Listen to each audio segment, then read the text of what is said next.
verset, il a dit, mauvais et méchant serviteur.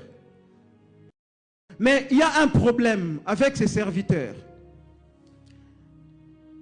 Il n'était pas seulement mauvais d'une manière totale. Pourquoi? Parce que ce n'était pas un voleur. Parce que s'il était très mauvais, il pouvait même fuir avec le talent. Mais il était animé d'une bonne intention de garder le trésor de son maître jusqu'à ce que le maître revienne.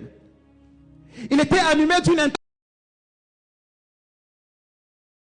Il a eu peur de perdre. C'est-à-dire l'intention de ses serviteurs était de garder que lorsque le maître reviendra, qu'il remette les trésors à son maître. C'était ça l'intention. Mais c'était une bonne intention basée sur l'ignorance. C'est ce qui est le problème. Quand Dieu place Adam dans le jardin, au-delà du fait que Adam doit cultiver, doit garder, mais il doit également cultiver. Mais ses serviteurs s'est focalisé sur le fait de garder, mais sans pour autant cultiver. C'était ça le problème.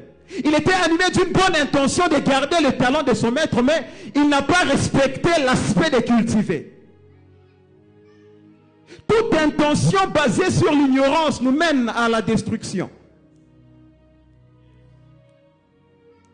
J'étais en train de dire que toute bonne intention basée sur l'ignorance nous mène à la mort. Raison pour laquelle la Bible est en train de dire que mon peuple périt faute de connaissance. Ces serviteurs étaient traités de mauvais parce qu'ils n'avaient pas la connaissance de fructifier, de multiplier le talent qu'il avait. Pourtant, c'était beaucoup d'argent. Et dans le contexte de ces versets, lorsque vous essayez de faire l'étude, Jésus n'est pas en train de parler d'abord des talents en tant que potentiel, en tant qu'atout, en tant que je ne sais pas moi don. Dans le contexte, il s'agit bien d'une mesure d'argent. Et dans l'ancien temps, un talent était l'équivalent de 6000 deniers. Et un denier était le salaire journalier d'un ouvrier. C'est-à-dire que 6000 deniers faisaient un talent. C'est-à-dire quand le maître donne au serviteur un talent, en d'autres termes, il lui donne le salaire de 6000 jours. J'essaie de comprendre cet aspect. Parce que quand nous prenons les talents seulement dans le sens des dons ou des potentiels, parfois on ne comprend pas l'intensité de ces versets. C'est-à-dire le maître a donné au serviteur les salaires de 6000 jours, qui est pratiquement l'équivalent de quelque chose de 20 ans. C'est-à-dire on t'a donné cet argent. Au lieu de chercher le moyen de fructifier, de multiplier, le serviteur est allé cacher pour ne pas perdre. En soi, le maître n'avait pas donné quelque chose de moindre au serviteur. Parce que la Bible est en train de dire que le maître a donné à chacun selon sa capacité.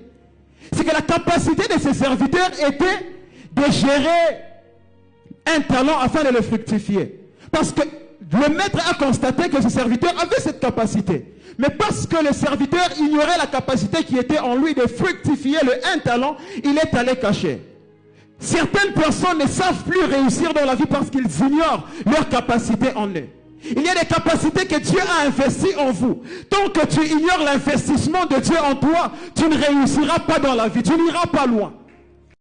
Tu peux garder le talent, c'est bien beau. Mais ce que Dieu attend d'Adam après avoir gardé, c'est le à développer ce que Dieu t'a donné. Apprenons à développer ce que le Seigneur t'a donné. Raison pour laquelle tout ce que nous avons, quand Dieu nous les donne, c'est comme un résultat qu'il nous donne.